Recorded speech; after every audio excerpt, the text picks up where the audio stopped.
سورۃ الشورى کی آیت نمبر 27۔ الحمدللہ وکفی والسلام علی عبادہ الذین اصطفی، خصوصاً علی سید الرسل وخاتم الانبیاء وعلی آلہ واصحابہ الاتقیاء۔ اما بعد فاعوذ باللہ من الشیطان الرجیم، بسم اللہ الرحمن الرحیم۔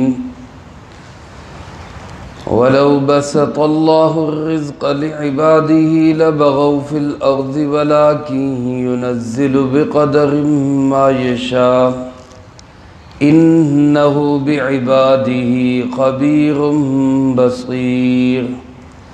وهو الذي ينزل الغيث من بعد ما قنطوا وينشر رحمته وهو الولي الحميد۔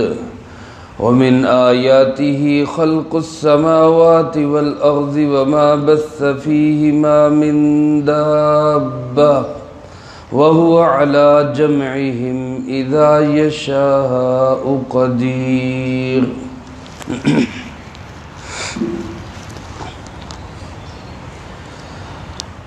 ان آیات مبارکہ میں اللہ رب العالمین نے اپنی قدرت کے مختلف دلائل بیان فرمائے ہیں، اور ان میں ایک تو رزق کی تقسیم میں اللہ رب العالمین کی جو بے پناہ حکمتیں ہیں ان کو بیان فرمایا، اور دوسرا مرنے کے بعد دوبارہ جی اٹھنے کو، موت کے بعد پھر حیات کو اللہ پاک نے بیان فرمایا ہے۔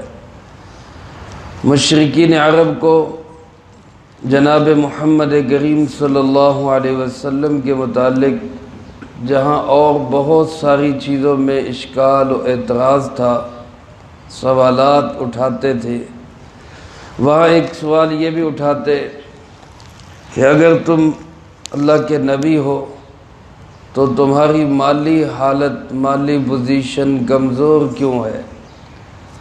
عام طور پہ جناب محمد کریم صلی اللہ علیہ وسلم اور آپ کے ساتھی صحابہ اکرام رضی اللہ تعالی مجمعین معاشی اعتبار سے، مالی اعتبار سے کمزور حالت میں رہے، تو ان کا خیال یہ تھا کہ جو نبی ہونا چاہیے وہ اچھا خاصا مالدار ہو، سرمایہ دار ہو، وہ جاگیردار ہو، وہ کئی مربوں کا مالک ہو، امیر آدمی ہو، چلو اس کو تو ہم کہیں کہ جی ٹھیک ہے اللہ کا نبی بن گیا۔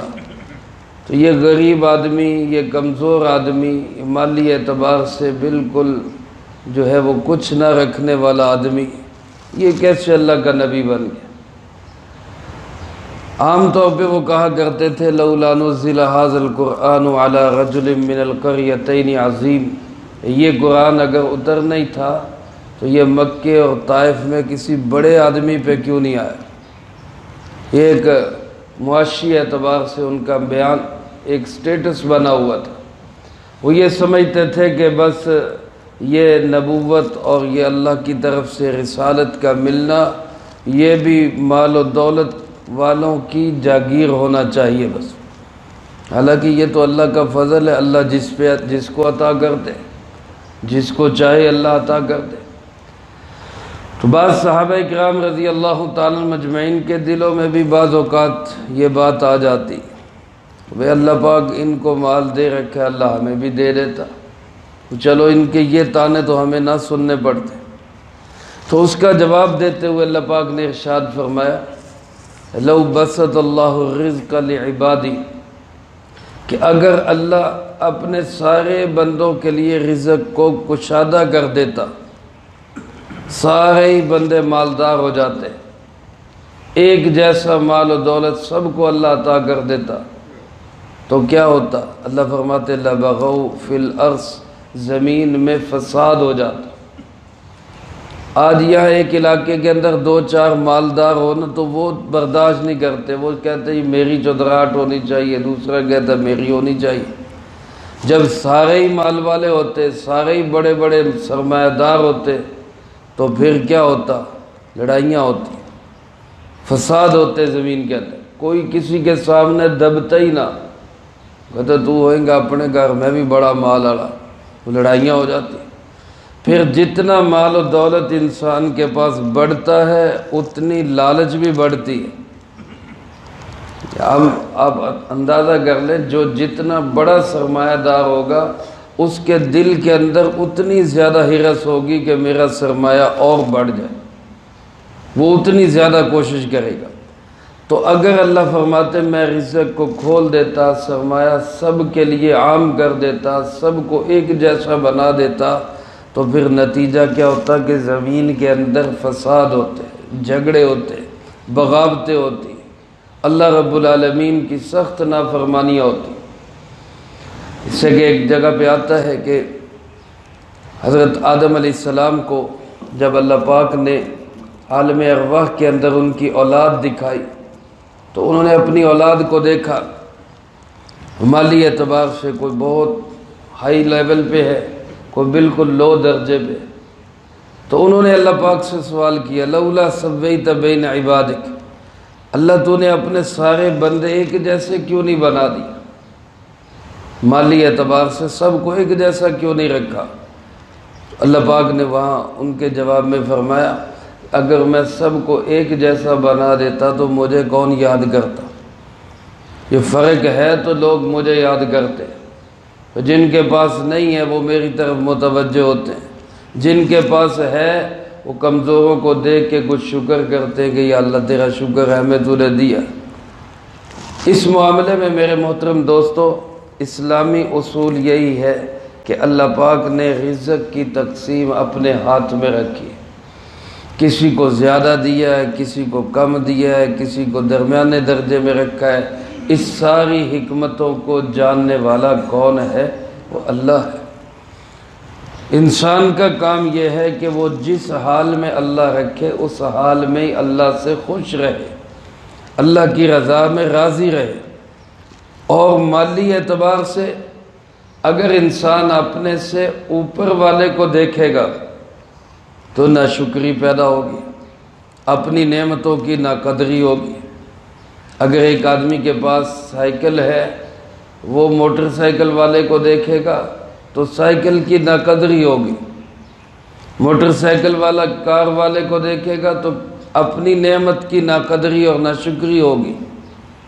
جس کے پاس مرلہ، 1.5 مرلہ، 2.5 مرلے کا مکان ہے وہ اگر 5 مرلے والے کو دیکھے گا تو ناشکری پیدا ہوگی۔ لیکن اگر یہ اپنے سے نیچے والے کو دیکھے گا، موٹر سائیکل والا دیکھے کہ بھئی میرے پاس موٹر سائیکل ہے، فلاں کے پاس تو سائیکل ہے، تو شکر پیدا ہوگا کہ یا اللہ تیرا شکر ہے۔ اسی طرح تھوڑی جگہ والا اگر کرایہ دار کو دیکھے گا تو دل میں شکر پیدا ہوگا کہ چلو میں کرائے سے تو بچا ہوا، بے شک تھوڑی ہے میری اپنی تو ہے۔ تو مالی اعتبار سے اللہ نے برابری نہیں رکھی، اونچ نیچ ہے، اس میں بے شمار حکمتیں ہیں جن کو اللہ بہتر جانتا ہے۔ اور ہمیں کیا پابند کیا گیا کہ ہر حال میں اللہ سے راضی رہو۔ اللہ پاک فرماتے اگر میں سب کو برابر کر دیتا تو زمین میں فساد ہوتے۔ معلوم ہوتا ہے کہ یہ نظام جو روس کا نظام تھا، چین کا نظام ہے، اشتراکی نظام کہ سب برابر ہوں، یہ نظام غیر فطری نظام ہے۔ فطرتی نظام کیا ہے کہ اللہ نے اونچ نیچ رکھی ہے۔ عام آدمیوں کو ہم دیکھیں، ہم یا 15-20 لوگ بیٹھے ہیں، ہم سب کی صلاحیتیں ایک جیسی نہیں، ذہنی استعداد ایک جیسی نہیں، جسمانی قوت ایک جیسی نہیں، مالی پوزیشن ایک جیسی نہیں، سوچنے سمجھنے کی صلاحیت مختلف ہے۔ تو جب اللہ نے سارے بندے ایک جیسے نہیں بنائے تو سارے بندوں کے حالات ایک جیسے کیسے ہو سکتے؟ جب بندوں کے درمیان فرق ہے، سگے بھائی ہوتے ہیں، سگے بھائیوں کی سوچ مختلف ہوتی ہے۔ جب بندوں کے اپنے درمیان مزاج کا اختلاف ہے، سمجھداری کا اختلاف ہے، محنت اور قوت کا اختلاف ہے، تو جب بندے مختلف ہیں تو بندوں کے حالات بھی تو کیا ہوں گے؟ مختلف ہی ہوں گے۔ اسی طرح جو سرمایہ دارانہ نظام ہے، جو امریکی اور برطانوی نظام ہے، وہ بھی غلط ہے، اس میں بھی بے شمار خرابیاں ہیں۔ اصل معاشی نظام وہی ہے جو اللہ کا دیا ہوا اسلامی معاشی نظام ہے۔ اللہ ہمیں اس کی قدر کرنے کی اور اس کو چلانے کی توفیق نصیب فرمائے۔ اللہ پاک فرماتے کہ یہ میں نے وَلَٰكِن يُنَزِّلُ بِقَدَرٍ مَا يَشَاءُ، اللہ رزق نازل کرتا ہے ایک مقدار کے مطابق جتنا چاہتا ہے، سب کو ایک جیسا نہیں دیتا، سب کا رزق کھلا نہیں کرتا، وہ جتنا جس کو جہاں پہ فٹ سمجھتا ہے اللہ وہیں پہ اس کو رکھتا ہے۔ فرمایا اِنَّهُ بِعِبَادِهِ خَبِيرٌ بَصِيرٌ، کوئی شک نہیں کہ وہ اللہ اپنے بندوں کی پوری خبر رکھتا ہے اور اپنے بندوں کو ہر وقت دیکھ رہا ہے۔ ایک بندہ بندے کے حالت پہ ترس کھاتا ہے، اللہ تو ماں سے زیادہ پیار کرنے والا ہے، وہ کسی بندے کو کسی غلط پوزیشن میں رکھ کے خوش نہیں ہوتا، لیکن اگر وہ کبھی رکھتا ہے تو اس میں بے شمار حکمتیں اور بے شمار سبق وہ اس کے اندر چھپے ہوئے ہوتے ہیں۔ اللہ پاک نے ایک تو اپنی قدرت کی یہ نشانی بیان کی، دوسرا فرمایا وَهُوَ الَّذِي يُنَزِّلُ الْغَيْثَ، وہی اللہ ہے جو زوردار بارش اتارتا ہے۔ غیث کہتے ہیں موسلادھار بارش۔ اللہ وہی ذات ہے جو موسلادھار بارشیں اتارتا ہے۔ من بعد ما قنطوا، بعد اس کے کہ لوگ آس توڑ بیٹھے ہوتے ہیں۔ ہمیں تو الحمدللہ یہاں پانی کی فراوانی ہے، صحرائی علاقوں میں جائے، ریگستانی علاقوں میں جائے، جہاں گزر اوقات ہی بارش کے پانی پہ ہے۔ بارش آئے گی تو پانی ملے گا، بارش نہیں ہوگی تو پانی بھی نہیں ملے گا، زمینی پانی ان کے پاس نہیں۔ ایسے علاقوں کے اندر ذرا ان سے جا کے پوچھیں بارش کتنی بڑی اللہ کی نعمت ہے، اور جب تھوڑا عرصہ بارش نہیں ہوتی تو ان کی زندگی کی آس امید بھی ختم ہو جاتی، وہ سمجھتے ہیں بس گئے اب ہم۔ جب وہ بالکل آس توڑ بیٹھے ہوتے ہیں، اللہ فرماتے پھر میں موسلادھار بارش نازل کر کے گویا ان مرے ہوئے انسانوں کو پھر زندہ کر دیتا ہوں، اس مری ہوئی زمین کو پھر زندہ کر دیتا ہوں۔ تو اللہ پاک فرماتے ہیں یہ میری رحمت ہے، میں اپنی رحمت کو پھیلا دیتا ہوں، بارشیں اتار دیتا ہوں، ان بارشوں کے ذریعے بنجر اور مردہ بے آباد زمین بھی سرسبز و شاداب ہو جاتی ہے، اور مایوس انسانوں کے چہروں پہ بھی خوشیاں پھیل جاتی ہیں۔ فرمایا وَهُوَ الْوَلِيُّ الْحَمِيدُ، حقیقت یہ ہے کہ وہی اللہ پورے جہان کا کارساز ہے، سارے جہان کا نظام چلانے والا کون ہے؟ اب کوئی اس کی تعریف کرے تب بھی ٹھیک ہے، کوئی نہیں بھی کرے گا تو فرمایا الحمید، وہ پھر بھی تعریفوں والا ہے۔ کوئی بندہ بھی اس کی تعریف نہ کرے تب بھی اللہ کی تعریفوں میں رتی بھر بھی کمی نہیں ہوتی، وہ پھر بھی تعریفوں والا ہے۔ فرمایا وَمِنْ آیَاتِهِ، اب اس کی قدرت کی نشانیاں دیکھو، خلق السماوات والارض، آسمانوں کو بنانے والا بھی کون ہے؟ اللہ ہے۔ زمینوں کو بنانے والا بھی کون ہے؟ اللہ ہے۔ اس کی نشانیاں ہیں کہ آسمان بھی سارے اس نے بنائے، زمین بھی ساری اس نے بچھائی۔ فرمایا وَمَا بَثَّ فِيهِمَا مِن دَابَّةٍ، اور اس زمین میں اس نے ہر قسم کے چوپائے، ہر قسم کے چلنے والے جانور پھیلا دیے۔ یہ زمین کے اندر آپ دیکھیں کتنی قسم کے جانور، کتنی قسم کی مخلوقات۔ اللہ پاک فرماتے کوئی 2 پاؤں پہ چلتا ہے، کوئی 4 پاؤں پہ چلتا ہے، کوئی پیٹ کے بل رینگتا ہے۔ کتنی قسم کی مخلوقات اللہ نے ساری زمین کے اندر بکھیر دی، سارے بکھرے ہوئے۔ جنگلوں میں بڑے بڑے درندے، بڑے بڑے جانور، اور اسی طرح کیڑے مکوڑے اور سانپ اور بچھو، اس زمین کے اندر اور باہر کتنی چیزیں اللہ کی مخلوقات جو اللہ نے بکھیر کے رکھ دی۔ انسان کو دیکھیں کہ 7 بر اعظموں میں بکھرے ہوئے 7 ارب سے زیادہ انسان، اللہ پاک فرماتے ہیں جس نے ساری دنیا کے اندر، ساری زمینوں کے اندر ان سارے جانوروں کو بکھیر دیا ہے، تو کیا وہ ان سب کو اکٹھا کرنے پہ قادر نہیں؟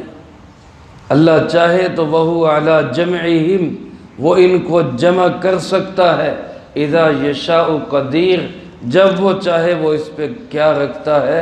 وہ قدرت رکھتا ہے، وہ اس کو پوری قدرت رکھتا ہے۔ تو جیسے دنیا کے اندر اللہ انسانوں کو، جانوروں کو، کیڑوں مکوڑوں کو، بچھوؤں سانپوں کو، درندوں پرندوں کو جمع کر سکتا ہے، اللہ پاک فرماتے اسی طرح مرنے کے بعد تمام انسانوں کو بھی وہ اللہ زندہ کر سکتا ہے، اس کو پوری قدرت حاصل ہے۔ تو میرے محترم دوستو، جس طرح مشرکین عرب اس بارے میں اختلاف کرتے کہ جناب آپ اللہ کے رسول ہیں یا نہیں، یا قرآن اللہ کی کتاب ہے یا نہیں، اسی طرح وہ اس مسئلے میں بھی اختلاف کرتے کہ مرنے کے بعد زندگی ہے یا نہیں۔ اللہ پاک نے اس کو ثابت کیا ہے، قرآن پاک بھی اللہ کی سچی کتاب ہے، جناب محمد کریم صلی اللہ علیہ وسلم بھی اللہ کے سچے رسول ہیں، مرنا بھی برحق ہے، اور مرنے کے بعد دوبارہ جی اٹھنا بھی کیا ہے؟ وہ برحق ہے، سچ ہے۔ ہم دوبارہ اٹھیں گے اور اپنی اسی زندگی کا حساب ہمیں دینا ہوگا۔ بس اسی کی تیاری کے لیے، اسی فکر آخرت کے لیے اللہ نے یہ قرآن پاک کی شکل میں ہمیں نظام دیا ہے۔ اپنی زندگی کو ہم سیٹ کریں، قرآن و سنت کے مطابق بنائیں، تاکہ دنیا بھی ہماری اچھی ہو، آخرت بھی ہماری کامیاب ہو۔ اللہ مجھے آپ کو سب کو اس کی توفیق نصیب فرمائے، جو کہا سنا اس کو زندگی میں لا کے دوسروں تک پہنچانے کی توفیق عطا فرمائے۔ اللہم انت السلام و منک السلام، تبارک ربنا و تعالیت یا ذی الجلال والاکرام۔ اللہم اعنا علی ذکرک و شکرک و حسن عبادتک۔ اللہم احسن عاقبتنا فی الامور کلہا و اجرنا من خزی الدنیا و عذاب الآخرہ۔ اللہم واقیتا کواقیت الولید، اللہم استر عوراتنا و آمن روعاتنا۔ اللہم انا نجعلک فی نحورہم و نعوذ بک من شرورہم۔ اللہم اکفنا بحلالک عن حرامک و اغننا بفضلک عمن سواک۔ اللہم اکفنا کل مہم من حیث شئت و من این شئت۔ رب اغفر وارحم وانت خیر الراحمین۔ رب ارحمہما کما ربیانی صغیرا۔ ربنا تقبل منا انک انت السمیع العلیم وتب علینا انک انت التواب الرحیم۔ وصلی اللہ علی النبی